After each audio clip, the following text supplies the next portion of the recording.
سرور عالم صلی اللہ تعالی وسلم ارشاد فرماتے ہیں کہ اللہ کلکم خطاؤن، تم سب کے سب گنہگار خطا کار ہو.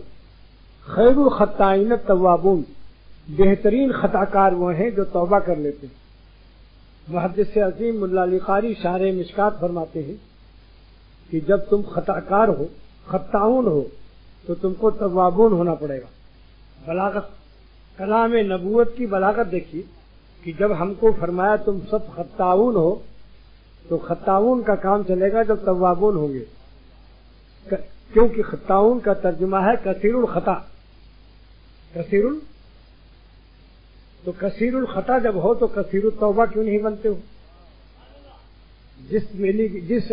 جس سینٹی گریڈ کا بخار ہو اتنا ہی ملی گرام کا کیپسول بھی ہونا چاہیے، اینٹی بائیوٹک اس کا اتنے ہی ملی گرام کا ہونا چاہیے.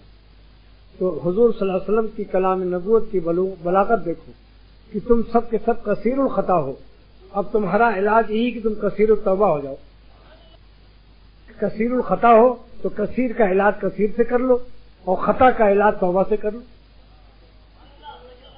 کثیر الخطا ہو تو کثیر التوبہ ہو جاؤ تاکہ کثیر کا جواب کثیر دے دے اور خطا کا جواب توبہ دے دے. اور فرمایا کہ محدث عظیم شارح مشکات فرماتے ہیں کہ کلکم میں پیغمبر مستثنا ہے، کیونکہ حضور صلی اللہ علیہ وسلم کے سامنے صحابہ تھے، پیغمبر نہیں تھے، لہذا اس میں نبی شامل نہیں، نبی معصوم ہوتے. نا امیدی کے راستے میں مت جاؤ کہ اللہ ہم کو کیسے بخشے گا. حکیم الامت فرماتے ہیں کہ بعض بے وقوف سالکین اپنے گناہوں کی اہمیت بتا کر صورتاً متواضع ہیں، حقیقتاً متکبر ہے کہ اپنے گناہوں کو اللہ کی رحمت کے مقابلے میں عظیم تر سمجھتے ہیں. فرمایا صورتاً تو یہ تواضع معلوم ہوتی ہے، صاحب میں تو بڑا گنہگار ہوں، مجھے اللہ کیسے بخشے گا.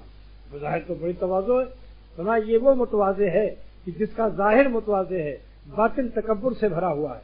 یہ اللہ کی رحمت کے مقابلے میں اپنے گناہوں کو عظیم تر سمجھتا ہے. لہذا کبھی ایسی بات مت کرو کہ اللہ ہمیں کیسے بخشے گا. ایسا بخشے گا کہ آپ حیران رہ جائیں گے.